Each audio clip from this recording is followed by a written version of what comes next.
Hey, and welcome. Episode 1, girl. Episode 1. This is Truth and Shade Okay. with Jay. and Alyssa. And we are here to give you the truth, Okay. baby. With a little bit of shade. All right, so we're going to start off with Some celebrity. Okay. A little celebrity. Alright. So we're going to dive into, I guess, the elephant in the room, Chris Rock. and his Netflix special. Mm-hmm. How y'all feel about it? Did you watch it? I didn't watch it, but I didn't ever thought about watching it, honestly. It never crossed my mind to watch it. Because even when I heard that they were doing like a live special, I'm like, okay. And then I found out it was Chris Rock. Decline. You lost me. You lost me. Kind of same. I don't care for his stand up. He's okay. He's just kind of hit or miss. I don't know. My standards for comedy are very high. Yeah, like I wouldn't even categorize him as a black comic. Literally, because 'Cause he's not. You don't pander to the black audience, so That. you don't set your comedy style up to even achieve To want to Approach, even yeah, get something from us, get a laugh from us. No, all you care about is making the others happy. You want to be the lone. The neighbors, right? What do you call them? What did you call them? A jigaboo, Mm-hmm. Bojangles, Mm-hmm. Chris Step Rock. and fetch it. Okay. As long as they happy, honey, and they giving you praise, you don't give a fuck about what the black people think. So And that's that. that is to me too. And I don't want to give, just like a straight biased opinion because, I know that there's people in my life that enjoyed it. They felt like, the stuff that he said was, funny and that it was like, okay, yeah, go ahead, Chris Rock, do your thing. Which is also fine. I can respect somebody having an opposite opinion. But personally, I just don't find him to be that funny to even tune in. And then the snippets that I did hear, it's just whack. Just felt like excuses to make slave jokes. And just excuses to kind of just say, like, you basically trying to say, like, oh, yeah, it's funny, but because I got hit by a bitch nigga. And it's just like, okay, but realistically, him and Jada were open and very honest and vulnerable about they relationship and what the highs and the lows, and a lot of people don't want to be real about that, and they don't want to talk about. They just want the facade of we're perfect, we're happy. You see us on vacation, look at our gifts, look at our kids, like. But like, yeah, that's cute, that's fine, but baby, that's not the y'all 24/7. Exactly. If y'all go home and y'all hate each other, y'all go home and y'all sniping at each other, y'all go home and y'all yelling at each other, what fucking difference does it make? That's real shit. So he just, I feel like you waited a whole year to come with something that was me. Like if I was gonna wait that much of a long time after getting publicly humiliated, whatever I come back when I finally do make my stance on the situation, it's gonna be mic drop, hook, line, sinker. That's not didn't do shit because I just ripped you the fuck apart. Chappelle double comeback. You know what I'm saying? I'm gonna get you, your whole family. Like, I'm gonna run you down from the Fresh Prince. I'm gonna run you down from everything. Your bullshit ass movies. Like, Your fact that your wife did fuck a younger, hotter man, and you probably was involved. I'm gonna hit all of that. Your kids, everybody in here. Your wife, your kids, ex-wife. I'm hitting her wives, too. Trey, you ain't exempt from this either, even though they don't like to show you. You ain't exempt from this ass whooping either. He's so fine. The oldest son, he is fine as hell. I mean, even though I'm not attracted to women whatsoever, I would equally have sex with all three of their kids. I feel that Equally. because they are gorgeous kids. Like, They are, and they just have. Even though I've never met these people, just the energy that they exude. I feel like you can feel energy, no matter if you're standing next to somebody. Exactly. And they just all They exude. seem like good people. Yeah, like I really would want to go to like a barbecue at the Smith's house. Okay. Like how y'all living? What you y'all know what doing? I'm saying? And see Jordan Woods there with Carl. Right. Be like, hey, how y'all doing? And just kiki with them. I feel like they would be so much fun. It's probably lit. And I feel like Will Smith can barbecue. I don't know why. He owned the grill. I feel that. And I want some of that. I feel that. Give me a Will Smith burger. Have Jada telling me the truth about the world. You know what I'm saying? Because she give Erykah Badu energy to me. I align them together for some reason. I can see that because she's kind of like, spiritual and, she's got an open mind. She just feels very open-minded to me, in my opinion. But pivoting back to Chris Rock, he has his own trauma that he don't deal with. What Randy Jackson say? It's a no for me, dog. No. I'ma just leave it at that. What y'all think? You can, Okay, because I jaw feel. Because, I mean, my mama, she was watching it. Like, I passed by her room and she was, and I'm like, girl. But maybe her comedy style not the same as mine. Like, everybody's comedy taste is different. It's different. If you attribute that same taste that Chris Rock has, you might find it funny. And I don't know what that says about your comedy level, but it wasn't making me laugh. That part. It wasn't getting a view from me. That part. And that's just per. And I think we can put a bow on that one. Let's Chris Rock lay where he is, honey. In Whitelandia. Okay. That's exactly where you would be. He just to close up Chris Rock. Remember I told you I was looking up the presidents, like I was going like on the rabbit hole of all the presidents, and George Washington had like that one slave who's just his assistant. And in all his pictures that's depicted of George Washington, that slave is somewhere in the pictures. Chris Rock. Yes, the master boss. Moving on. Okay. To none other. Miss Nikki. The queen. And not self-titled queen of rap. I feel like the people gave her I that feel name. like she's earned it. And I feel like that'd be the problem. Like, I feel like a lot of people feel like she's self-titled. Like, I didn't self-title myself queen of rap. That's what the people was calling me. So I just attributed the name, and that's who the fuck I am, queen of rap. How y'all doing? And really, it doesn't even need to be a hierarchy, especially when you have many talented female MCs who have their own style. Yeah. Like, I like listening to Rico Nasty, but I love also Rico love Meg the Stallion, and I also love Young Baby Tate. You know what I'm saying? Like, but different styles. Everybody's got their own kind of. I think with Meg Nicki, I guess the queen of rap, when you solely She was the only person. change the trajectory of what a female rapper is and how the longevity of a female rapper. Because female rappers, no shade, had like, it was a time slot.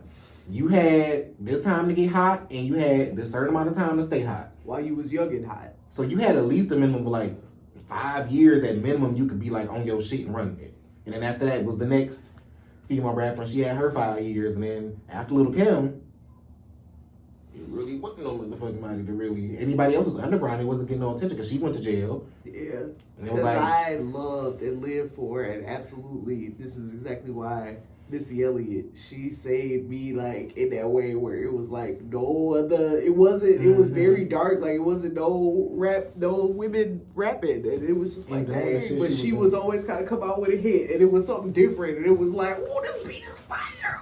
I feel like it was her music. Like, I couldn't wait to see a Missy Elliott music video. Like, even though I wasn't looking for her for like, I mean, she say some slick shit now. But I was always into like her music videos. Like, what is she about to do? The video was always an image. It was always a visual. It was always something that was like, dang, this is like, oh shit. Like, and I feel like that go hand in hand. If the song is hot and the video is hot, that's all you really need. That's really. And she had dope ass songs with dope ass videos. And she always been a bad bitch. Like, always been a bad bitch. And she wasn't the standard Lil' Kim. Right. She was Missy. Larger than charge, bitch. Okay, finger wave down. Okay, short hair, dark lipstick, makeup, lashes. I'm doing it. What? But I also got a garbage bag suit on. Like, I got a FUBU set on, right? Missy was so cold to me. And just like how, like, Khadijah from Living Single, it just gave me a different narrative of what a black woman could be. And not have to fit into that narrow box of like pretty, long haired, good educated. You know what I'm saying? Not saying it like that, but not saying that those things aren't accomplishments at all. But that's not the everyday. That's not the generalization of a black woman. There's other facets. You could be bigger. You could be tall. You could be a rapper. You could be, doing something that's for males, or you know what I'm saying. You could wear gym shoes. You could wear whatever and fleek it out, and still have a full beat face, makeup, full like down, face. Like fade away. You know what I'm saying? So, but pivoting back, Nicki's got a new single. Yes, and I love it. I play it at least 20 times a day. Okay. I do. I haven't. I listened to it once. That time we listened to it at work, and I didn't really get to listen to it because for some reason, why do people always like? As soon as somebody be like, "I want you to hear this song," and they put the song on, somebody always just be like, "Oh, Alyssa, da da da da da da do that, and I be like, "Oh, okay, yeah, okay, yeah." But I was trying to listen to this song. You know what I'm saying? Okay, that's fine. It's fine. It's fine. It was good though. It was. I don't even want to say old Nicki, but it was old Nicki. Because, like, old Nicki was remixes. Like, I couldn't wait to hear a Nicki remix. Like, she always remixed something and just made it her own. Yeah. It didn't sound like something corny, something whack. It just was like, damn, she really flipped this and made it her own song. Yeah. And it kind of reminded you of that even with the Lumi D, because that's a classic song. Yeah. And how she just spent it was just like, this is not even, I don't give a fuck, who Lumi, who? Yeah, I love that because the beat is fire. And I have to give it a real listen, like, to myself. Like, normally when I give, like, a song a listen, I have to, like, hear it in my car, so, like, the sound, like, surrounds me, and, like, I'm, like, like, you can feel the beat and just kind of zone out. And I haven't done that for it yet, so I can't give like a real opinion as to but the beat is fire from what I've heard, and I still have to wait about comments for lyrics and whatnot and content. But it's nice that she, after some silence, just come with something that's solid. You come with something that's solid, and you come with the news of like, what were you telling me? The label. The label. You know what I'm saying? Which like, these are the boss moves that I want Nicki. I want to see Nicki making at this age, or at this stage in her career. Not even just her age, but the stage in her career. You know what I'm saying? Like, because you've been doing it. You are that. Like, I'm sure you have tons of knowledge and tons of resources and tons of shit you can give people. Ways like, this that is how you can help avoid all the different shit that female MCs, female artists, female producers, female writers have to go through and navigate, because all men think about is pussy.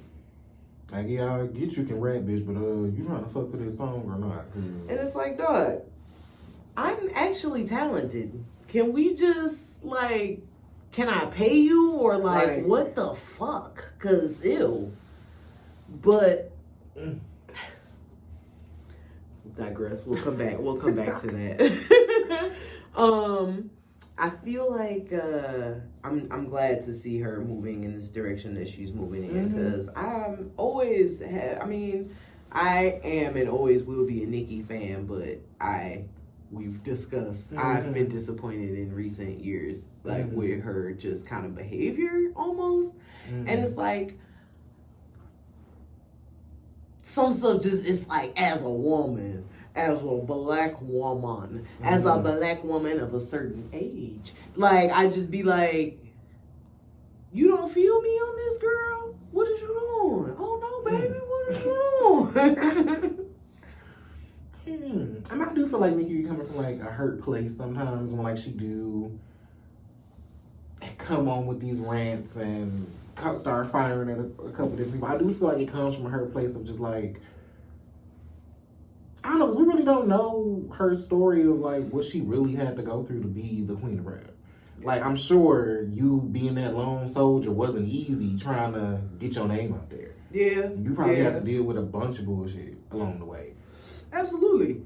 And so, like, I feel like now she comes from like just like when you've been through some traumatic shit, you come with an armor. And I feel like she's definitely a guarded person. She has like this armor of like, almost a don't fuck with me. Like, I'm gonna be a bitch to you before you can even decide you don't like me. Like, I'm already just come with that energy, so you don't need, we ain't even gotta go through all that. And I understand that. I absolutely understand that. But where does that leave you? You know what I'm I saying? really do feel like they leave you lonely. Very. Cause You like, know what I'm saying? You so thinking you untrustworthy to everybody. You don't let the real people. You don't let anyone in. You know what I'm saying? Even if it is, because it's genuine people out here. You know what I'm saying? And we know that just because we met and at my point, 30 years of life, you almost 30 years of life, it's just like, oh, this person, this like, and we're on the same soul wavelength. Oh, hello, we're here. So,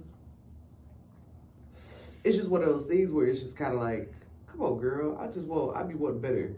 You know, because I be wanting you to have peace and like the lady friends and like not feel like I want that for every woman. You know what I mean? Like, because I don't ever want women to feel like, because I understand when women be like, I don't fuck with females and you know they don't they be messy and they don't do that. But I know it comes from a place of hurt. Yeah. So I always want that for women to like have women friends, girls you can kiki, you know, girlfriend, my good girlfriend. You know what I mean? Like everybody wants that and deserves that. Yeah. Not everything. Most women who have more male friends, it's definitely not by accident. I feel like you have something traumatic that happened to you with a girl group of friends, even just your relationship with women. It's something there that you just don't want to deal with. It's like your next bet is to just surround yourself with guys. Yeah. I mean, who else you gonna fucking be around? Unless you gonna get 12 cats. And don't nobody want to do that. Well, have to. Cats are fun. 1 or 2. 12 is... Man. Maybe excessive. But it might be fun. It might be entertaining. They might be doing things and you just be like, Tabby, don't be doing that. And that's when it becomes... you the crazy cat lady from The Simpsons. Honey, that's when the delusion set in. And, baby, you far too gone after that. Okay, I understand. But I do like, I'm eager to see how she's going to navigate with this newer generation. Because I noticed these new generation of rap listeners ain't really listening for lyrics. It's only if the beat, you got a nice hook maybe. They don't give a fuck about that metaphor, that double entendre, that shit you said this at the beginning and you tied it up at the end. But like, they don't give a fuck about music like that. It's really just TikTok. Okay. And the attention span is ain't that long. So you got maybe 30 seconds to gain the attention of somebody who ain't really, and the comprehension ain't there either. Something with this newer generation, like they just don't, I don't even want to say they're not smart, but they just don't comprehend. I do understand that. I think I will say that they comprehend differently, if that makes sense. I think because a lot of stuff that they're very forward on and very vocal about, like, I'm glad that they're vocal about injustice and racism and like stuff like that. And they just like, this ain't cool. Y'all been doing this for 40 years. We ain't with this shit. Like, I love that about the next generation. Like, but I also understand that there's some stuff that we learned as that media, that median generation. There's some stuff that they didn't learn, like good traditional values from the boomer generation, the not toxic ones, that they kind of don't understand. Which is kind of like why you can't leave them at home at 10, 11, 12. You can't leave them at home by themselves like you could leave us at home by themselves. Because we understood, don't open the door for strangers. Don't, you know what I'm saying? Don't be, leave the door locked and, all of that. Like, it was just certain stuff that we just understood or that our parents thought to teach us that may have not been taught to this generation because they're growing up in a different time. You know what I'm saying? You got Ring doorbells and you got, different technology and stuff like that. Kids occupy themselves with tablets. You can be in your room for 3 days. You know what I'm saying? And somebody, you good? You all right? You know what I'm saying? So even parenting is just like become a different thing in the time that since we've grown up. So I feel like they're a little bit more coddled though. It's almost like, and then everything is just kind of not even handed to them, but just handed in a way where it's like you don't have to think much, you don't have to really do much because we're doing the work, half of the work for you. I feel like a lot of times we were doing a lot of the work ourselves and just having to. That's the backlash of technology. Because we were told you're not gonna always have no calculator. You're gonna need to do this math. You're gonna need to figure this out. You need to know how to spell. You ain't gonna always have no spell correct. You need to do. We had to still know those things, but by the time I graduated high school, they weren't teaching cursive. They weren't teaching like, it was a lot of stuff they weren't teaching. They was doing the new math and stuff by then. Like all of that stuff was different. It was different, and so that's why this generation is different. But I feel like it's such a disservice. I can't imagine. Like, I love being able to see some shit and decipher and know exactly what it is, like, even if it's something in the mystery. I think that's why I love like psychological thrillers, because I just love, like, don't put the whole movie in front of me. Let me work for it. Okay, I see why y'all did this and why this happened. Oh, she said that earlier, so now that ties into this. Like, I love putting shit together like that. Yeah. And I just hate somebody not to use their whole fucking brain. Yeah. Like, if you think about it. That's true. But you have adults like that too, so. Very much. Like, why aren't you looking all the way around? Like, you're looking so. You're not seeing the bigger picture? No. At all. And I feel like, coming back to Nikki, I'm eager to see how she's going to, because I know she's so heavy on her lyrics and so heavy on being a lyricist. And she can play into that newer, like, TikTok music, and I can give you mediocre music if that's what y'all want. But that'll be a disservice to her, because she's not using her full potential in what she knows she can do. Now she just rapping bullshit when she can really come with that shit. I feel that. But then I'm excited to see what she does this year too. I'm ready to see it, because an album better come. Because I was told the album was coming by the end of that last year. She's probably gonna drop for the summer. And as long as she don't pull a Rihanna and come pregnant. But you at the age where you gotta pop them out. Honestly, no offense. Like, it's literally no offense at all. But once you get at 35, it's considered a geriatric pregnancy. So you have to, from that point on, you have to take certain. Yes, but everybody is different. Everybody is different because people can't handle pregnancies like that. Like, what's her name? Who Kim Kardashian? Stinking ass. She when she was talking about, oh, I almost died and da-da-da. And she's like, well, yeah, I'm not surprised. I'm not surprised. Everything be different. Like, stuff is different. You can't just be.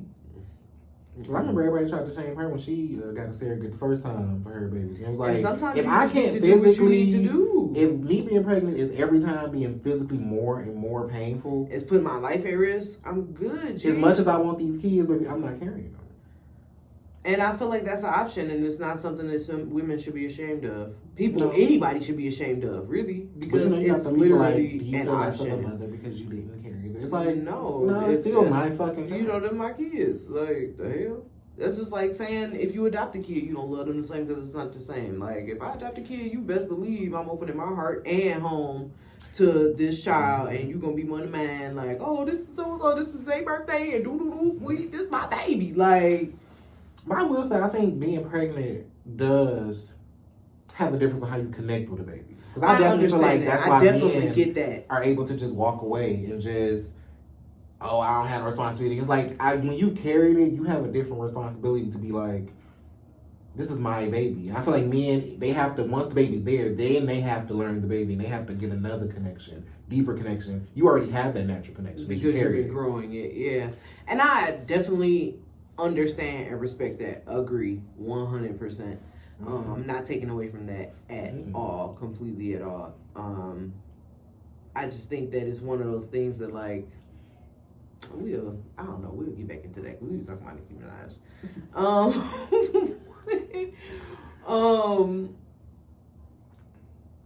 What was our next topic? The man with the kids. Oh, what's the page? Or do you want to play like the snippet or? I mean, we can, because, so I'm pretty, if you haven't seen, it was this man, one of the black ones, and one of the black ones. He basically was going on a rant about how he had 7 women pregnant, and they all have 7 kids. He had 7 kids by 7 different women, and he doesn't want to be a father to any of the children because he told the women basically up front that he didn't want to be a father, which he didn't take no preventative measures to wear a condom. He wanted to roll over. and And he just still was just like, he doesn't feel like he should be responsible for raising his kids, and he don't want to raise these kids. He don't want to have a relationship with them, none whatsoever. So I'm gonna play you just a little snippet of the foolishness.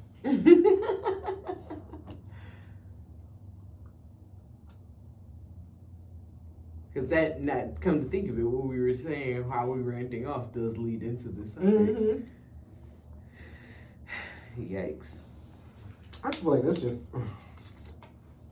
Sometimes I forget I am biologically a man, but I hate men so much. Like, even as a teenager, I just had to. The way men think is just.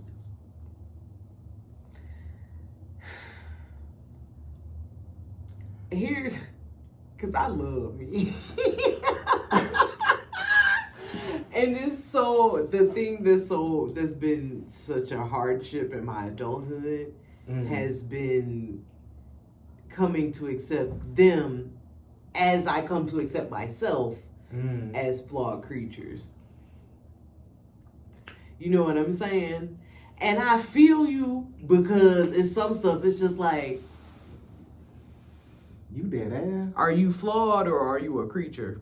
Because at this point, like, I don't even know if your brain, like, is connected to your spinal cord. Because, friend, what are we saying? How is your thinking even? And even just the men today, like, they are so in competition with women. It's scary. It's a little scary. Like, why do you care that women can get away with XYZ when men have been getting away with A, B, C, D, E, F, G, H, I, J, K, L, M, N, O, P, Q, R, S, since.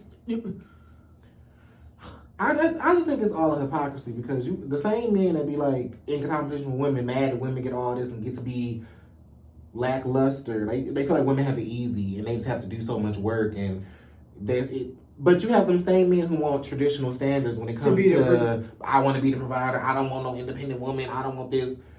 But you're mad that I get to.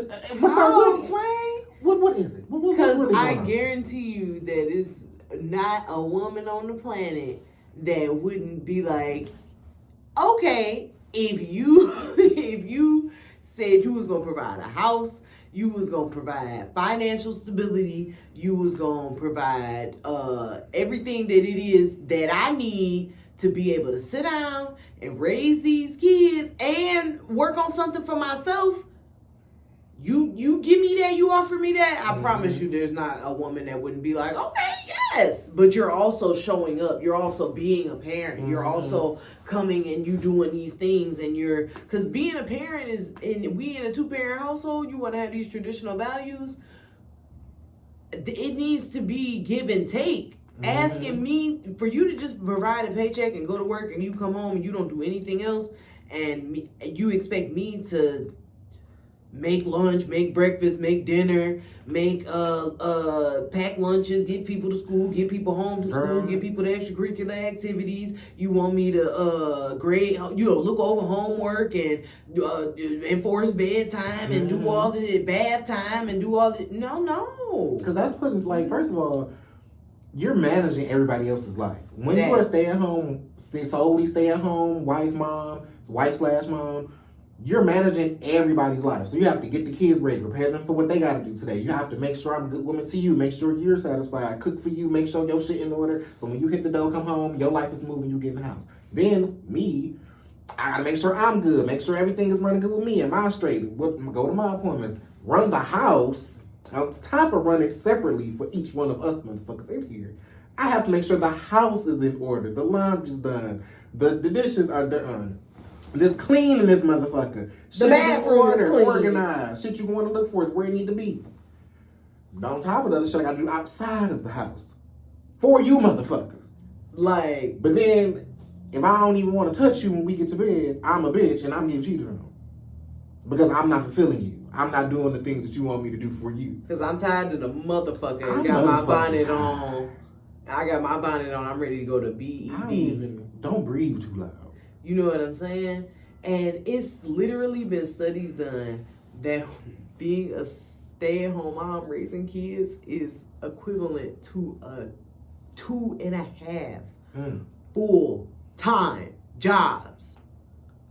So that means you working 40 hours, you working another 40 hours, and then you working 25 hours, you working 20 hours after that. Mind you, I'm not getting paid for none of this shit. It is not a damn thing. My payment is, Ain't I no- love you, mommy. I love you so much. And I know you can't put a price on that, but yeah, can't put a price on that. Cause baby, I'm motherfucking tired, and I'm not getting nothing on Friday. Ain't no check coming. Cause even if I want to have a little shopping spree, you mad because I done spent $200. But then, don't even be thinking to do stuff like, oh, let me get her a spa day or something. Let me take these kids for the day. I know she didn't have them all week. Let me just take them to the park or something for this Saturday. Mm-hmm. Like, people don't even be having that train of thought. And that's the part that's crazy to me. Because, like, these same ones that be screaming and beating from their chest that they want, traditional values and this, we need to be, can't fix a leak, can't repair the doorknob, can't even defend you when the motherfucking it's a robbery at y'all door. They want you to be like, oh, you got to go and see what it is. I don't know, did you hear something? Like, excuse me? Like, What the fuck? this is why the granddaddies be getting all the play. Girl. This is exactly why the granddaddies be getting all the play. Cause I'm actively looking for a sugar daddy. But I feel like all the good ones died. Did you find the snippet? Yes, girl. Okay, let's hear. All right, so let's hear this person buffoonery has to say. from. I don't even know his name, but we gonna Lamarcus him. So let's hear Lamarcus.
Yikes. That's just a little bit of the buffoonery. If you want to see the rest, you can go in the shade room.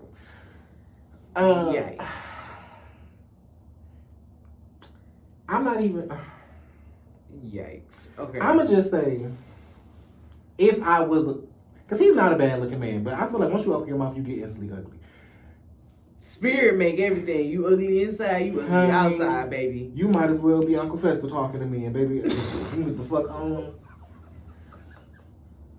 At the moment we have whatever's about to go on, we in the heat of the moment. He give me his little deadbeat spiel. I don't want no kids. I don't want none of that. Okay, so we about to use a condom. That part. Because did you say this before or after you tried to shoot the club up? Because I'm pretty sure it was after. Knowing how the niggas act, it was pretty much after. You did the dude, you hit, probably after the session, hey, I'm going to go get this plan B, or even not even that. Because soon as the bitch get pregnant. Because even the fact that he said majority of the time they take the money for the abortion or they take the plan B. And it's like, so how it's 7 that you still got pregnant. How many of these people are you doing it to? You really need to be locked up somewhere. Like, why? Like, you're just kind of like, you're like a stain on society right now. Like, you just running around making kids or just like really practicing sexual irresponsibility. But knowingly. Just whatever, knowingly. Everywhere, just you going and you think that it's some type of absolution to be like, well, I said I didn't want them. I offered abortion money. Like, that's not absolution. Like, you're disgusting, actually, and you owe all of these children, these people that you brought into this world. Like, you owe them an answer. You owe them more than just I said I wasn't because you're at the end of the day, everyone knows what sex is and what it's for. It's sexual reproduction, like reproduction. That means like producing more, like producing again. Mm-hmm. Humans, people, producing more humans. So it's not fair to blame one night. Oh, I just needed to get this nut. Like that's not fair to leave these people's lives in the balance. Cause fuck me, it's about this child at the end of the day. You know what it's I'm really saying? Fuck me. I don't give a fuck, boy. And it's not fair. It's really not fair. It's not. But I feel because I don't even want to be devil's advocate, but then knowing that this is who, once you do find out you're pregnant, this is who you're pregnant by. Because it's not like as soon as the shit happened, at that second that, oh shit. I know in my spirit. You feel the sperm hit the egg, you're like, now wait a minute, bitch. So it could take I don't know. It could take that 3 to 4 months and you like, oh shit. I'm how long am I pregnant? At that point, sometimes it's either too late to get an abortion because our bodies are different. Some people don't find out till they 4 or 5 months. Yeah. Because you don't show right away. You don't know what the fuck going on. You can either be too late to get an abortion, or you could already not believe in abortion. Not believe in abortion, and then like some people once they know offensively that they're pregnant, that changes everything for them. It's like, oh shit. It's not even a fetus. This is a motherfucking. This is a person I'm bringing. It got halfway hands and feet, eyes with no eyelids. Like what the fuck? Fingernails, as you know. Right, it's got fingernails. It got fingernails. Yeah, like, yeah. I mean, really? Like, ugh. And that's every person's choice. Because some people it don't change them. It just be like they even take it all the way to the thing and had a baby and be like, here you go, take it. I'm good, thank you. I'm like no thanks, or So and that's everybody's choice. It is what it is. But I just wish more people would think about the enormity of the responsibility that it is to bring somebody into this world. Sure. You know what I'm saying? Because we're not. No one asks to be here. No one asks to be here. I definitely feel like all the theatrics before the child is here is what people are the most excited about during the pregnancy, especially if it's your first child. It's like, oh, I'm pregnant. Oh, baby shower. Oh, you're getting all this attention. Oh, you got the cravings. Yeah. You're doing all the things. And it's like, but man, it's 9 months. When that baby get here, it ain't so cute. You know what I'm saying? That means it's life starting. You got to teach you everything from pissing to politics, morals. You have to instill so much into this little being, literally, because it's soaking up everything around. Just trying to help them, guide them to be the best type of person to have the best. Literally, not even that, just guiding them to be somebody to where they have the best shot in this fucking world. And if you don't participate in that, you're kind of like a scumbag. Because I think that's another part of why I'm also afraid to have kids. Because the things that I learned, like morals and shit like that, like I learned that through different things in my life, like experiences in my life. And I'm like, how do I teach that without you having to go through these same experiences? How do I verbally teach you these things so you can have the same qualities that I know are good? Some stuff is. And I know I'm not a parent myself, but I very much am a student of parenting, if that makes sense. I don't think that people. There's ways to teach things. It's some stuff they gonna have to bump their heads. It's life. You just gonna have to learn it yourself. It's some stuff you just can't. You just have to, try to prepare them the best for. And in preparing them, you have to find smaller scale ways to show them that, like, that's not cool. You know what I'm saying? This isn't, like, for example, I was babysitting one time and kids playing, and the little boy I watch him pull the blanket from under the little girl and she fall and, she crying out, hey man, that's not cool. Pause the movie. We pause the movie. Mm-hmm. You gotta go to bed. Because I'm already letting y'all kind of stay up past the time. Because we watching the movie. I put the movie on at the time y'all supposed to be going to bed. But if y'all sleep by the time, you know, Yeah. I'm being, you know what I'm saying? I'm chilling. And, you know, you gotta go to bed. That's not cool. That's not okay. I seen you do it. Like, that's not okay. I see you do it. And sometimes you have to let situations like that happen so that they like learn, and it's just like, okay, like, you know, make sure baby girl is okay. Are you good? You know, sit down. You need anything? Like, you know, just here, sit, chill. You go to bed. Make sure you in here. You going to bed. You hollering and screaming. Okay. Well, you ruining the movie for us. Sorry that you don't get to watch the end of it, but you know what I'm saying. You got to think about that kind of stuff when you do stuff like that, because it's not cool to hurt your sister. No. Bottom line, it's not cool to hurt your sister. So let's just call it a good night. I love you very much. You want some water? I know your throat might be hurting from all that screaming. I'll get you some water. Here you go, baby boy. Have a good night. I think, to jump back to this generation, I think that's also what they lack too, is there are repercussions for actions. And I feel like a lot of the generation lacks that. They didn't get taught that for every act, like there are repercussions for your actions. Like, you can't walk into a school and shoot motherfuckers because you having a bad day. Because whatever in your life is going wrong, you can't walk in a place of business or school and shoot children. In other people's lives. Like, because where was the range of this is something that you're not supposed to do?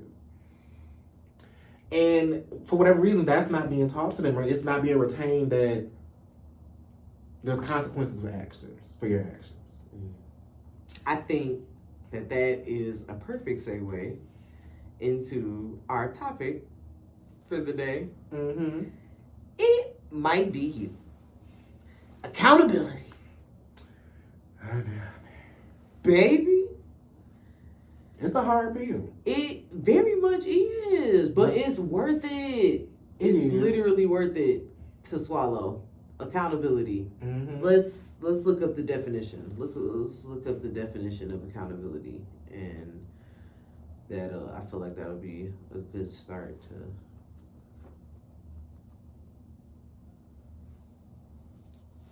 I feel like my journey with accountability has been long and arduous. I'm still on the ride, but it's worth it. I'm still on the ride. It's worth it.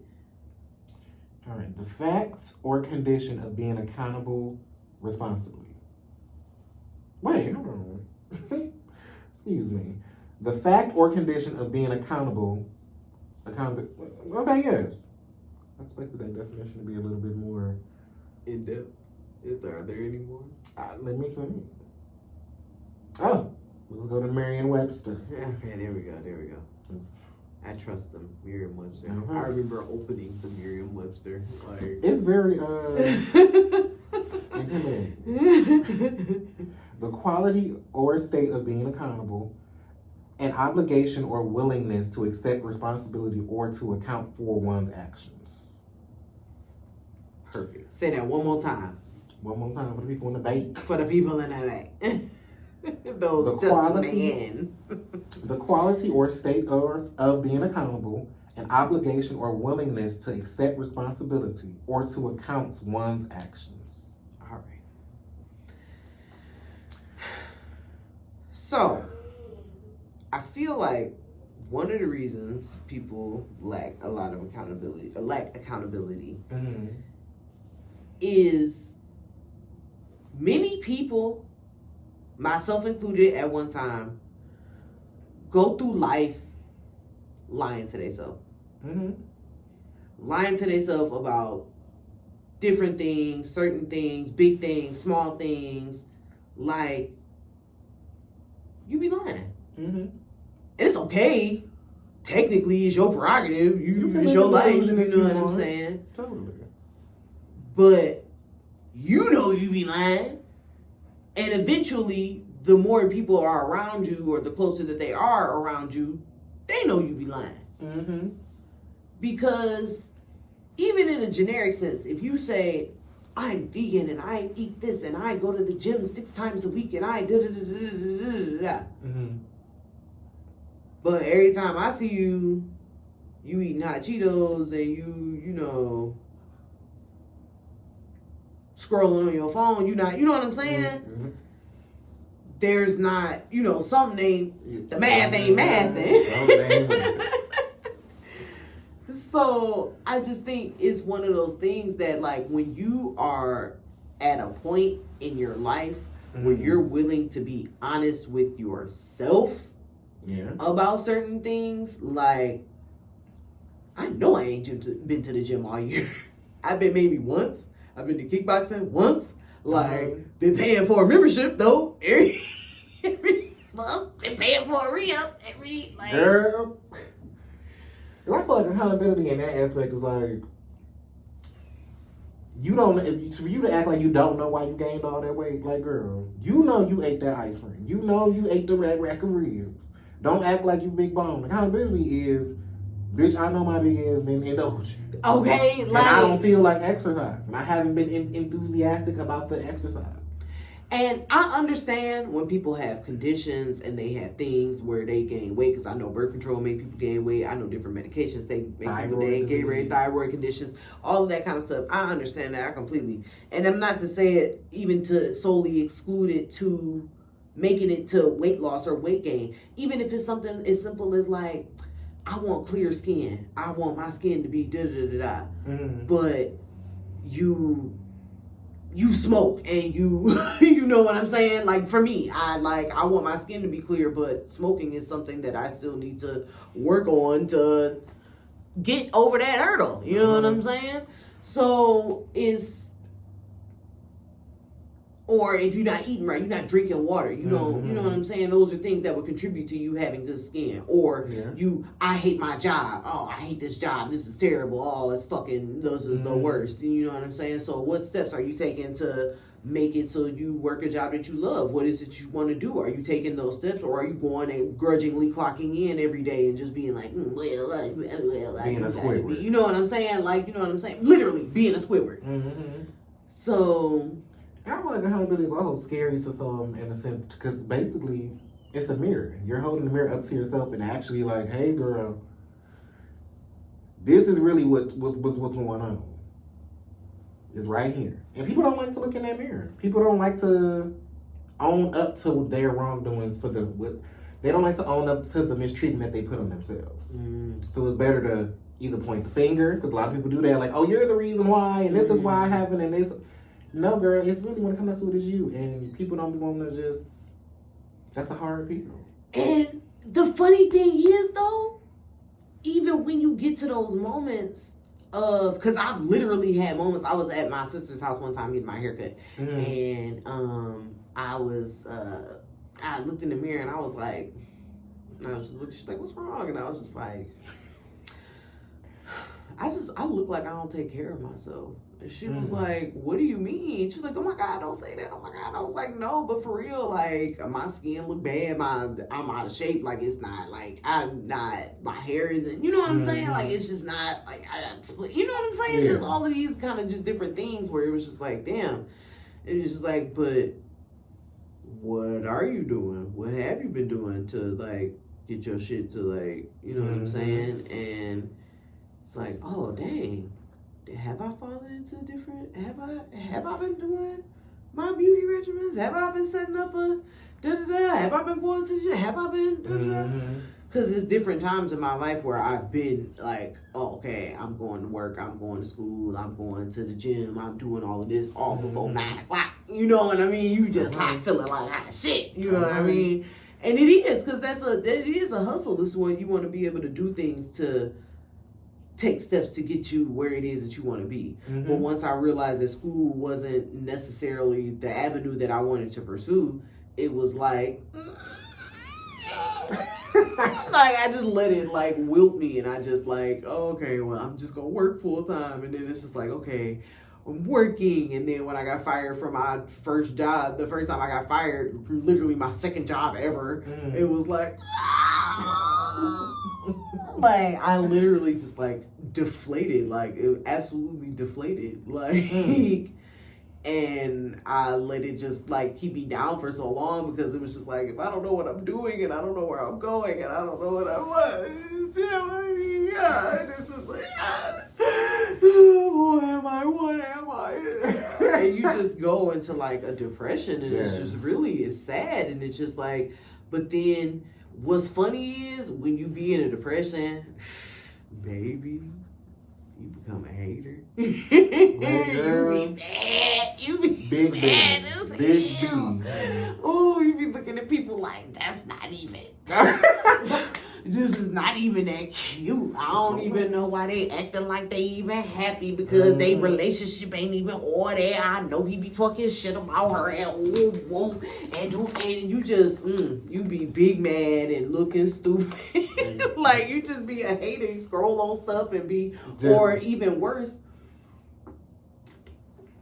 if you're not in that mode, you're in that sad mode of looking at scrolling on your phone, and that could never be me. I could never have that. I couldn't. I wish I could. Oh man, that's only for people that's XYZ. That's only for people that's da da da. I can't even. Eeyore. Yeah, don't ever, literally Eeyore. Like, so, and the answer, ironically enough, is accountability. Because after a certain point, because once you get past that, I'm sorry, before you get to accountability, my bad, because there is also a stage where you be angry at everybody around you too. Yeah. Your fault. This is your fault. Your siblings, your parents, your upbringing, your lifestyle, your circumstance, your race, your da-da-da-da-da. It's because I'm black. It's because I'm this. It's because I'm fat. It's because I'm small. It's because I'm short. It's because I'm da-da-da-da-da. It's because of you. It's because of you. It's because of you. Like, and it's like, you gotta go through that stage too. Mad as hell. Mad as fucking my parents. Like, you did this to me. And and it's like, nah. Okay. Yes, you were raised A, B, and C. Which my parents are great parents. They're not. I don't want to, take away from anything that they've given me because I feel like I've turned out to be a great person. I love me, so I think they're very awesome. And also people do what they can. They give what they can with what they have. Yeah. So in ways they met every need that I needed to survive. So awesome. And if it's okay, that's okay if maybe they had emotional shortcomings where I felt my needs weren't met. Yeah. And that's okay. Like, you know what I'm saying? That's okay. Because maybe I also have to take into consideration that the boomer generation, emotion is like a luxury for them. It was feelings were like a luxury. You know what I'm saying? It's I use something to cry about. You know what I'm saying? Because it's racism. You know what I'm saying? The World War. It was a lot of things going on for the boomer generation. And I'm gonna give them a pass to be horrible and nothing like that. But I'm just saying I want to take that into consideration that feelings are a luxury.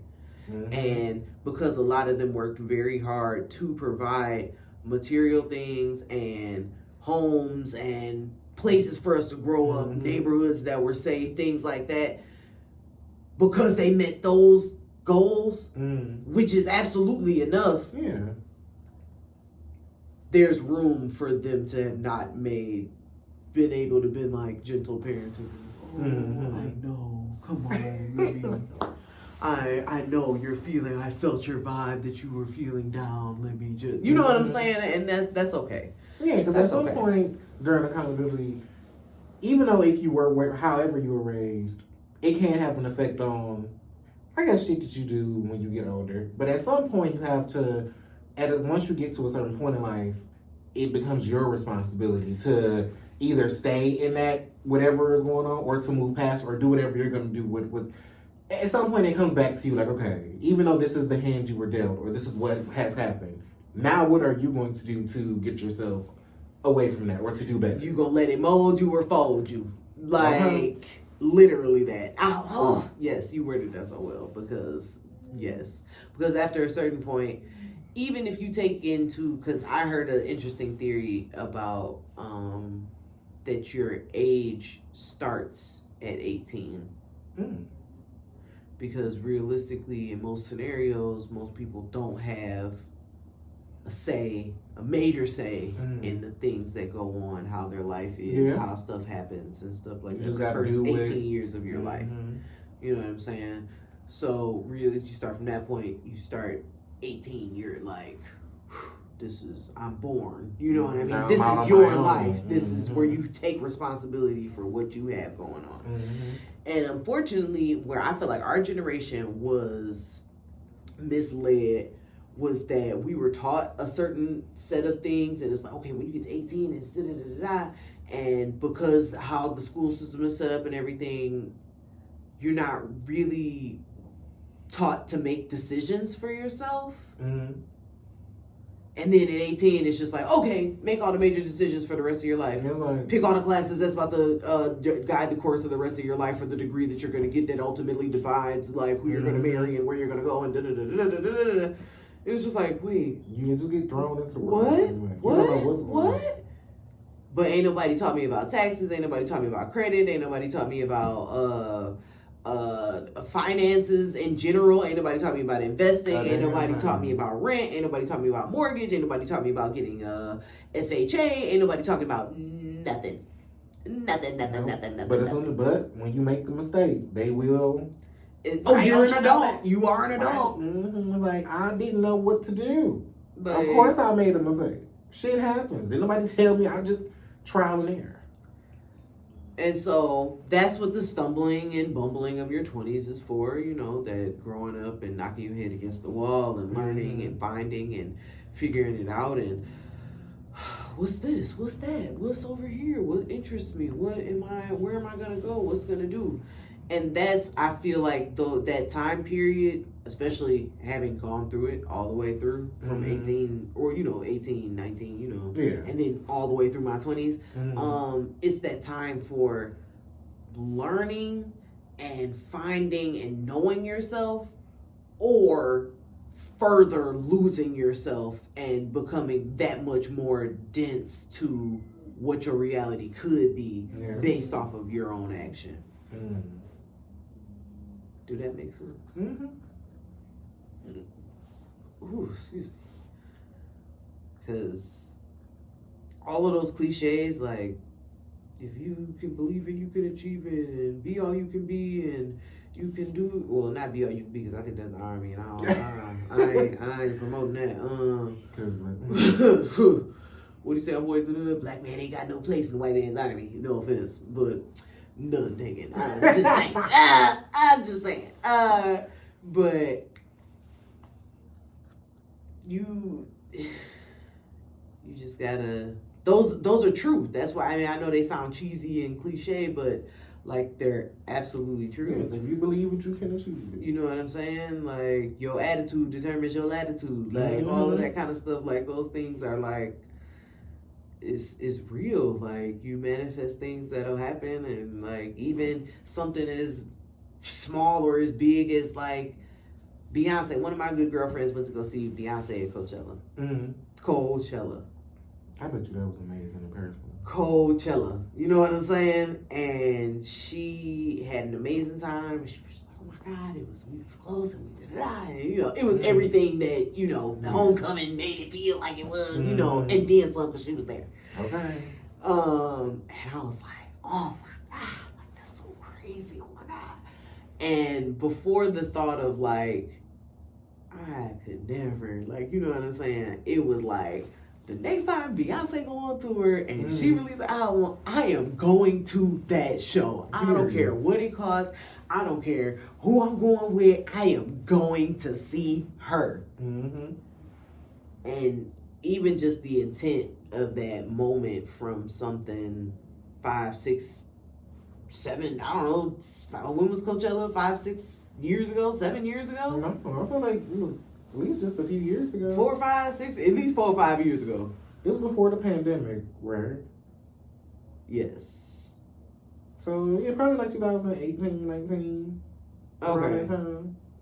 either way, that's still 5 years ago. 2018, that's 5 years ago. Yeah. It's 2023. You know, that's crazy. Ain't that crazy? I know. So, and to hear in 2023, we going to see Beyonce, I know. like, in the building, Forfield. Like, you know what I'm saying? Like, that type of stuff lets you know that things are possible. Like, you know what I'm saying? Like, literally anything is possible. And I know when people say, like, oh, so what you saying, hamburgers can fall from the sky? Like, and it's just like, okay, Be fucking like, for real. you know what I'm Like- saying? But, like, realistically, anything is possible. Mhm. Like, you can do anything. Like, 2-3 years ago, you wouldn't have told me that I'd be sitting recording a podcast. Like, Okay. my good Not at girlfriend, all. you know what I'm saying? Like, we doing the things, like, I'm about to quit one of my jobs. Okay. You know what I'm saying? Well, I'm always kind of about to quit a job. But I feel like now I'll just let the job quit me. I don't quit the job. The job quit me, and I'll can just I get follow suit. some? Okay, I'll just follow suit. Like, it was a mutual breakup. Like, this is fine. It's okay. This is fine. It's not me, it's you. Mm-hmm. Thank you. Good night. Like, so, yeah, it's funny how things can manifest, even when you don't intentionally do it. You don't Mhm. intentionally do it. And I think that's what a lot of times we unconsciously manifest stuff. Yeah. And even in that way when we speak bad things onto ourselves, or be like, I'm so broke, I'm always broke, or Mhm. I can't never get a job, I can't never find a man, I can't never do this. Like, you know what I'm saying? And you The walk with that speaking- attitude, literally. you're not gonna. It's not gonna manifest, and it's not. You're gonna always attract that type of attention. So you're always gonna be stuck in that because that's what you're gonna see. You're not even gonna see the possibilities. And you're always going to attract scenarios where it just reinforces your negative thought about what it is that you're living. Like, and because when I was a teenager, I really used to like be like, life is like a dream, it's like a movie. Like the little frenemy group that I used to hang out with, it was like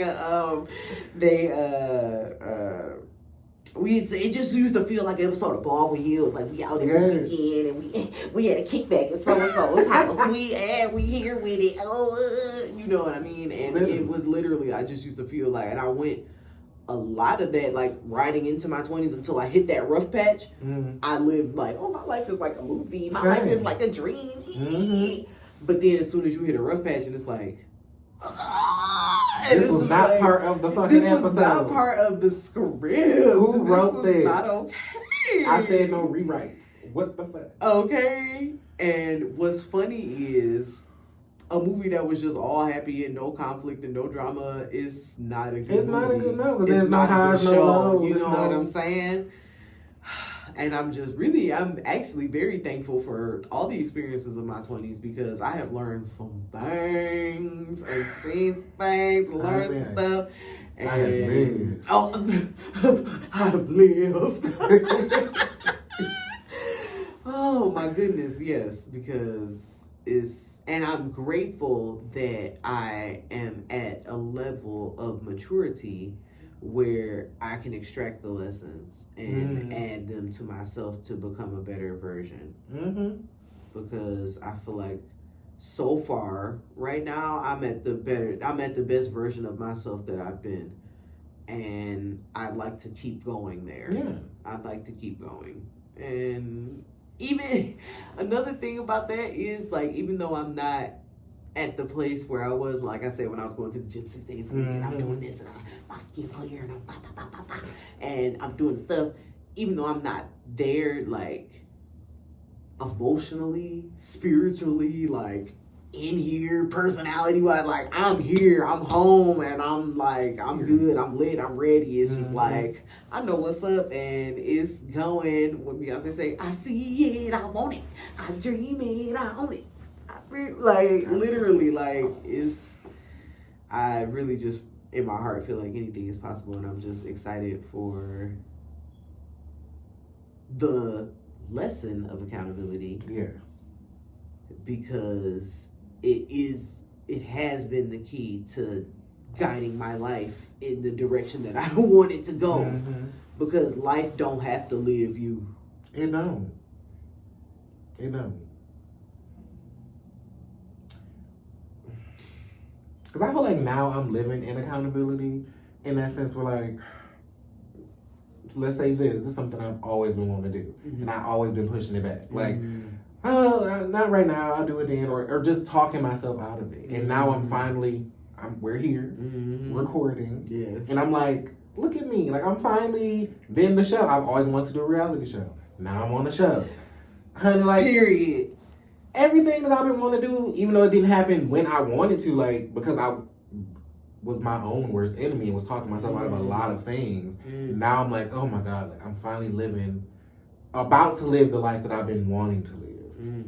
And that's where the good side of accountability, just holding myself accountable and not letting myself beat myself up, not letting myself talk me out of just, because you have to get uncomfortable and I finally got uncomfortable and just was like,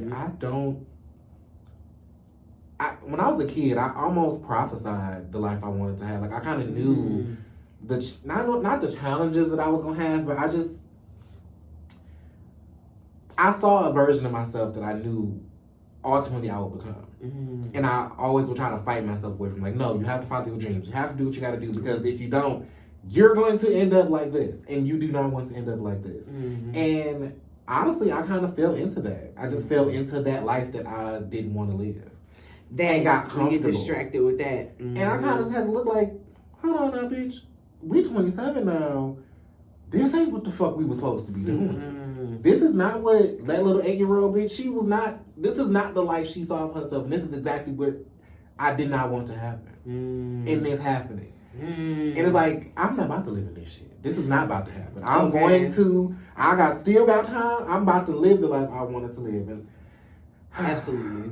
I'm baby, living your accountability. Okay, absolutely. Because I'm glad that you mentioned that, because having that reality check with your younger self is like, it's paramount. It's paramount, because little Liz, I'll be checking in with her, and when you don't realize that child still lives inside you and you don't check in with them, it's like damn, like, I've been ignoring you this whole time. Like, because I feel like I definitely try to keep that child, my child self, I try to hold on to him. Like, he's still in there. Like, we still are actively like, girl, I didn't forget you. Like, I know you see that what's going on. Like, we still here. I've still got to make promises to you. Like, I still have to let you get your shine on. Too. Okay. It's us and this. That. And when you look back at your childhood, you can find different ways where you can, remind yourself of your resilience, of your good qualities, of your tenacity, of things that you may not have realized or recognized as a child, but like, damn, that gives me a little inspiration. Like, personally, there was, you know how you gotta do presidential fitness tests in elementary school? And one of the things, by the time you get to 5th grade, you gotta go like 4 times around the thing, like you gotta do a mile.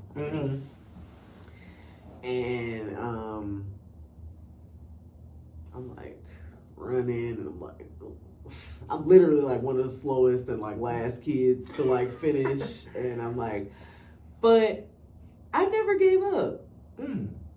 I did not stop. Like, it wasn't like, I even like helped other kids that was like, stopping or like, come on, we can do it. Yeah. Like, even if it's just like a week, like, it's okay. Come on. Like, you know what I'm saying? I just remember not stopping. You know what I mean? Like, I absolutely just at least want to finish. Like, please, it's like, I want to finish.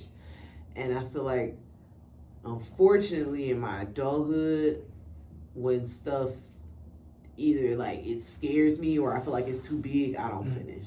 And like you were saying, like, talk yourself out of stuff, talk myself out of so much stuff. Like, I talked myself out of auditioning for Lizzo, Watch Out for the Big Girls. I talked myself out of going downtown for the Sunday Soul Choir for Kanye West. I talked myself out of it. Baby. Talked myself out of so many different things, and it's just like, damn, really? Wow. Why? You know, why? Why? What is you got it. You can do it. And sometimes you need outside reminders. Yes. And not necessarily, well, outside reminders are definitely validating, but also you have to remind yourself, and that's also where accountability comes in too, because when you develop the type of relationship with yourself where you truly are your best friend, like you looking at yourself as like you don't talk to, like, one of the things to negate that I found that helped me negate negative self-talk is like, would you talk to your good girlfriend like this? Okay. You know what I'm saying? Would you look in the mirror and be like, you ugly ass bitch, I can't believe you, how you look like, You know what I'm saying? Or would you beat yourself up about situations like to your good girlfriend? Would you say this to her and be like, you know what I'm saying? Like, and it's like, dang, no. And it's like, so why you do it to yourself? Like, don't do that. Like, you don't have to do that. You could be like, girl, yesterday was a little rough. We all right though. We made it. And sometimes, like, once I started developing that relationship with myself, that's when I started leaning in and being this version of myself, this authentic version of myself, like marrying the insecure version of myself and being like, girl, it's okay. We here. We it's okay. We be having bad days, but so do everybody. So do Beyonce. It's okay, girl. We live. Having that relationship, it's helped me to not only be more genuine and authentic with myself, but be more genuine and authentic with the people in my life. I feel like it took me a long time to get to that more confident self, I would say. Like, I want to say maybe like at 22, 23 is when I was like, bitch, hold on. Like, girl, you was alright, girl. Like, bitch, you look good. Like, I just started encouraging myself in this weird ass way, like I had never done before. And it's like, you can't tell me shit now. And it's almost dangerous. Like, baby, I know I'm the shit. And so, but you have to have that amount of confidence to like propel yourself through this world. Cause like, once you go through life, especially black femme like experience. Once you go through life, I am familiar with that notion of having that familiar feeling as a kid, like I'm gonna be a star. I'm gonna do this. I'm gonna do something big with my life. Like, you know what I mean? And going through the hell of middle school or high school or just having life just be like, you too black, you too fat, you too ugly, you too this, you too that, you could never. And it's like, at some point you start to believe it. You do. And it be sad, like, and it's like, maybe I. You just live a little low-key lifestyle and just fall to the bed. You know what I'm saying? Like, and then, so you simmer down. You live a quiet life. You do what you can. You settle for different things. Like, settle for different things. Be it jobs, be it relationships, be it opportunities, be it just life. Like, you settle. You settle. That's when you let life live you. That's when you let life live you. You just going. You just, no aspirations, no nothing. You just down and out and just, well, guess this is what we gonna do. Down on my luck. Back against the wind, honey. Trying to make it nowhere to win. Okay. And like, what they say in the content, the magic is you. Like, you need to know it's you here inside. Like, I had an Uber driver in Vegas one time, I think I told you, and he was just like, you're not here by accident. He was like, it's already a 1 in a million chance that you're here. He was like, imagine all the sperm that was going to, he's like, that was going to that egg, and you were the one that made it. That combination made you. And I was like, damn. Real shit. Bad motherfucker. Okay. Damn. I did outrun all the motherfuckers. Okay, I got baby, to that my end. shit was like, pow, pow. I'll pop that in. Nope. So, I mean, there's a reason in the season. Like, you know, I know that everybody, like I said earlier, people don't ask to be here because people don't. But you're here for a reason. Everyone is here for a reason. Greatness. Like, whatever that may be, you're here for something. You're here to get to the highest level of something. Because I can't wait to live that other world. Like, I've lived the black experience, I guess, if I want to call it the black experience. Well, but not necessarily the black experience. No, but I've lived a average lifestyle, I would say. I'll take that. And I know it's a whole new world. Okay. And it's available for me too. And I feel like in life try to teach you like that other, like that, whatever that other lifestyle is for like the XYZ. Like, you don't get to live that lifestyle. Like, you've already been accustomed to this lifestyle. Like, almost like, I feel like I want to say like the movie Divergent. Like, you were born for this fraction, so you don't even see a fraction. This is what you're supposed to be. That's the one you go to, and that's the life you live. Like, that's just the dream. But it's like, those people what had if I dreams am too. erudite? Like, right. Them people, they got to that lifestyle. They weren't just these people. Like, they got there, so I can get there. Like, you be happy here. This is what you want to do. Blessings.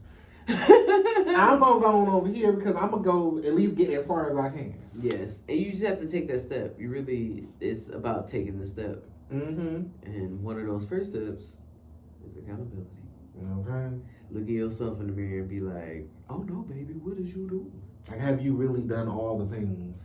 Exactly. And did in every which way to get to where you're supposed to be. Because if you already got it and you perfect, and by all means, it's everyone else.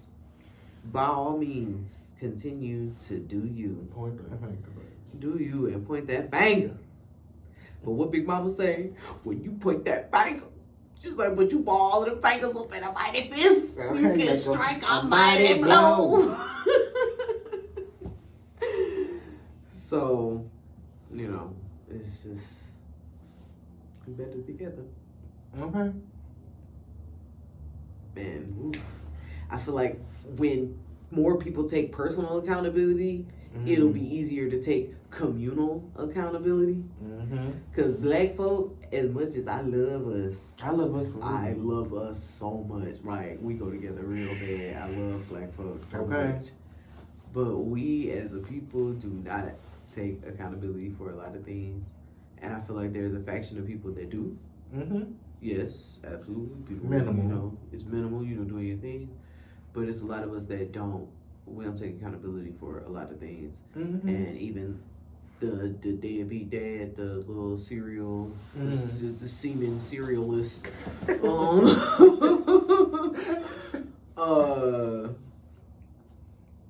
You just. Yeah, you're not taking accountability. Like, you're being whacked. Like, you just disrupting all of these different lives. You're disrupting 7 different households just because you're creating 7 different disrupted households, I should say. And then, but you can shrug it off and be like, oh, well, I da-da-da-da-da. But I bet you that same type of dude is going to be the one that be like, I was just trying to reach out, son, when you need a kidney or something like that. Like, nigga. If you find out one of these kids is fucking Shaq, so you know what I'm saying? Don't be like, oh, well, I'm your daddy. You know what I'm saying? Don't spin the block because you ain't done it this month of Sundays. Please don't do it now because those be exactly the ones, and it's so irritating. Like, oh, that's my boy. No, it's not. It's really not. But that's the generational curse. I don't even want to say generational curse, but just you 9 out of 10. I know, you either don't have a father or your father ain't shit. It's absolutely what's the word? I'll say a tributary of slavery. Because I don't want to say a generational curse because I want us to be able to break this. We moving through this. We navigating through this. But it is absolutely a tributary of slavery in that way where, like, we were sold, black men, you know, was sold, we was ripped away from our families. It was different, all of this stuff, you know what I'm saying? But that was when it was against our will.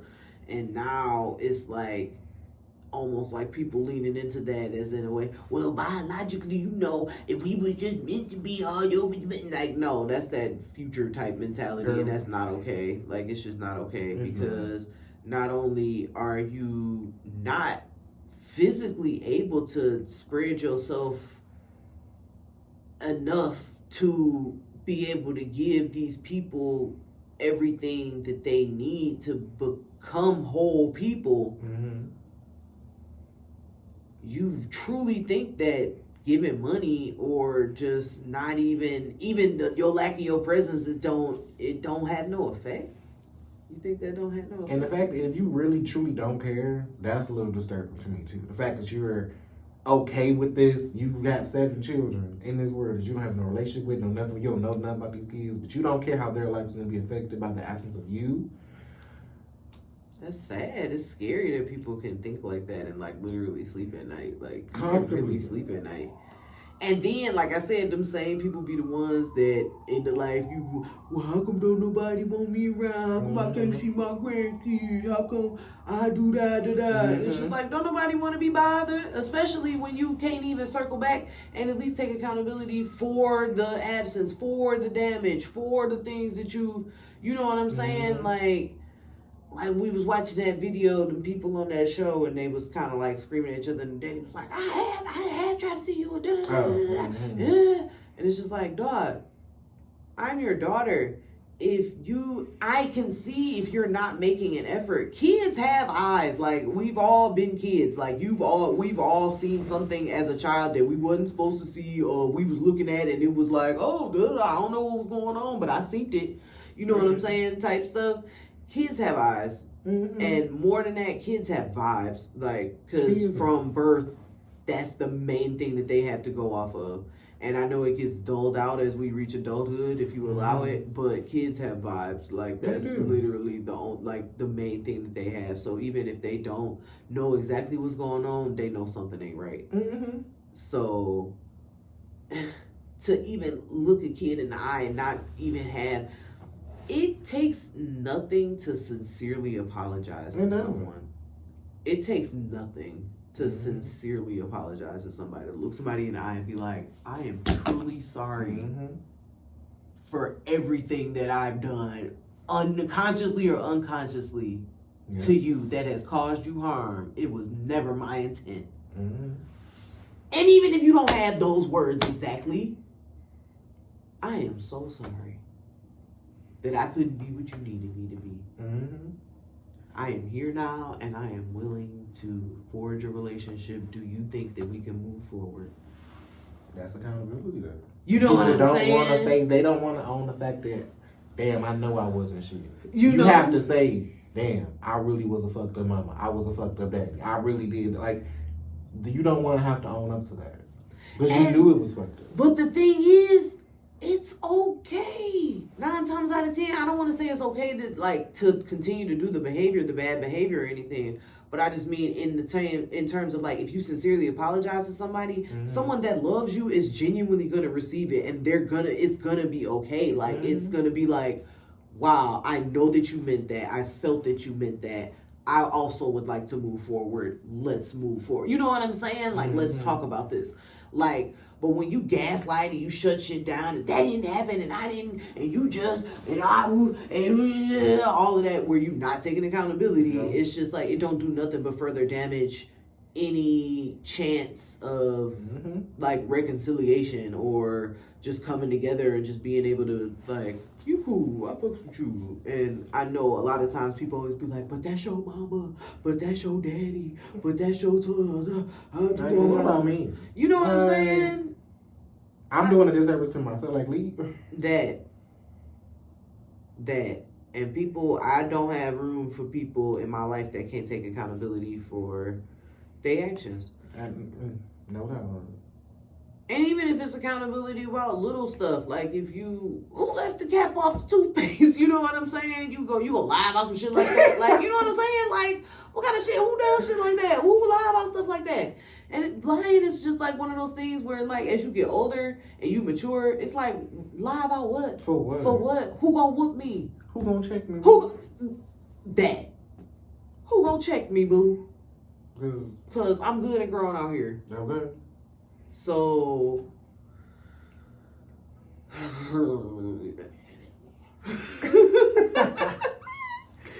It's just one of those things where it's like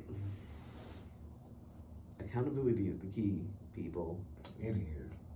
It's the first step. It's the first step for this world being a much better place. Mm-hmm.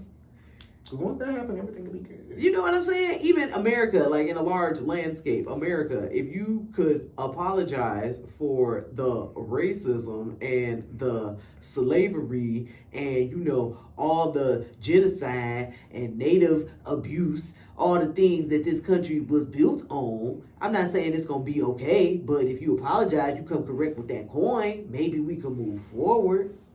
I don't think that's ever going to happen. I know it's not. It's not. Because I know always going to be... But it's always going to be something. You're not taking accountability. Mm-hmm. Well, that was our forefathers. That was so da-da-da. Okay, well, we still talking about it. We still operating from a constitution that was written in 1776 by them same drunk-ass, raping-ass, abusive-ass, slave-owning-ass bastards. So, is it too old or is it just in time? I don't know. I think America hates the way of the world now. And I say America like as a person. I do talk about America as like an entity outside of myself. But yeah. I guess the powers that be or the America, whoever the fuck runs this country, it would be so much better if we were still in 1880 being fucking slaves and that would still be the way of the world because that's the way the world was intended in their eyes. For us to be still slaves and for them to be running, doing everything, and we're just the lowlifes of the world. That's why white people get so mad when you don't move out their way in the store.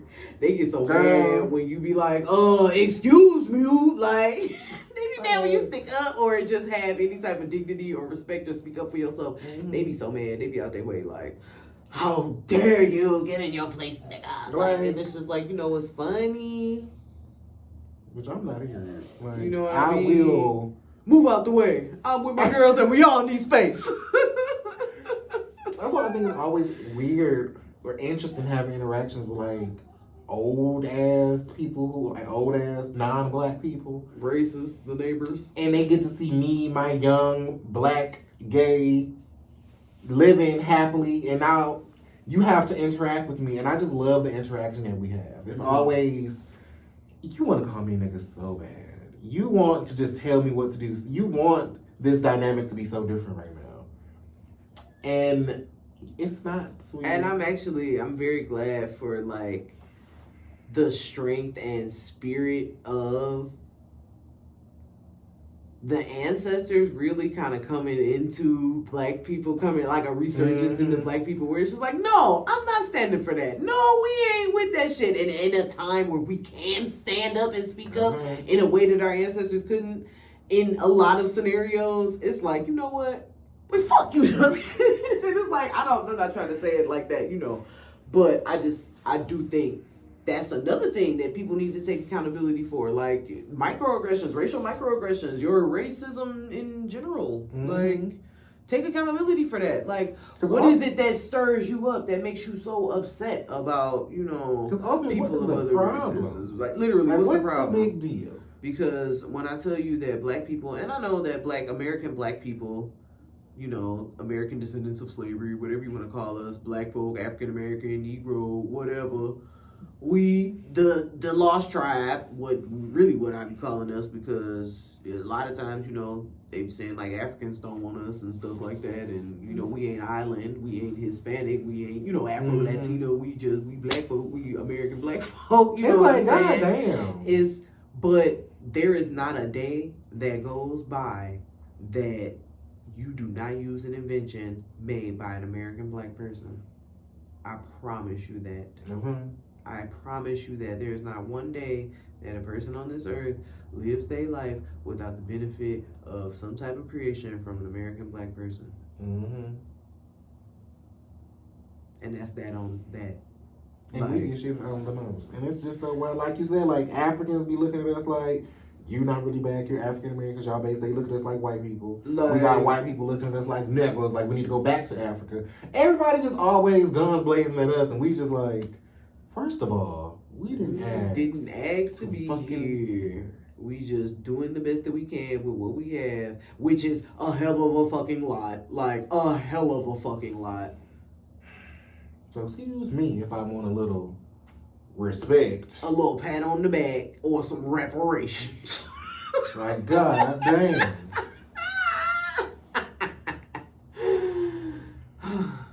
That's like kidnapping somebody and just be like, you're not grateful. How dare you? I chained you in this nice, beautiful basement. Bitch. I give you all the food you can. I give you all the McDonald's you can eat. Right.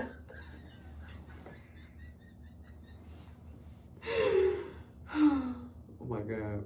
I think if I was to get kidnapped, just a thought. I think the whole time I would just be thinking like, how they gonna spend this in my Lifetime movie? Like, I swear, I'd just be sitting there like, okay. Or if I was a Lifetime movie, how the fuck would she escape? Okay, I was about to say, because you know they don't care when black people go missing. Girl. We don't be on the news. We don't get no 2020 special. Not for no damn 2 weeks. We don't get no manhunt, no 30-year manhunt. I seen a thing on the commercial on the thing for Hulu, something like that. They be looking for this girl that's been missing for 30 years. And I said, no offense. And I'm not, it is what it is because keep hope alive, do all the things. But it's probably a lot of resources that probably could have went to find the kids that's getting snatched today, like last week. Like, it pains me going to like Costco or to Sam's Club. And even as a kid, I used to be like, you see like the big ass poster and there were all the missing kids. And I used to be like, God damn, like, this kid's still missing? Mm-hmm. Like, and there's no urgency, no coverage. It's just, you get that one little nighttime slot for 5 minutes. Social media has been more impactful with finding kids and like doing stuff like that, like getting justice for stuff. Like, ain't that crazy? But I think that speaks to the power of social power, the power of the people, like for real. But I feel like maybe to just get away from what we were talking about. Slightly. So let's bring it back home. We can wrap because it's like 8:40. Okay. So today has been about accountability. Maybe it is you. What do you think? Comment below. Make sure you let us know how you feel. Do you take accountability for your life? And if so, in what aspects? Do you take it in relationships? Do you take it personally? Do you take a personal accountability? Do you only notice accountability for other people, what they need to be doing? And even if you don't want to take accountability, why? Why are you so comfortable with the way, unless you are fucking 50 Cent and you just okay with what the fuck you got going on, by all means, run in 50 and do what the fuck you want to do. But if you're not, why are you okay with settling for the life that you have? Or just not wanting more for yourself? Deep. Catch us next time here on Truth and Shade with Jay and Alyssa.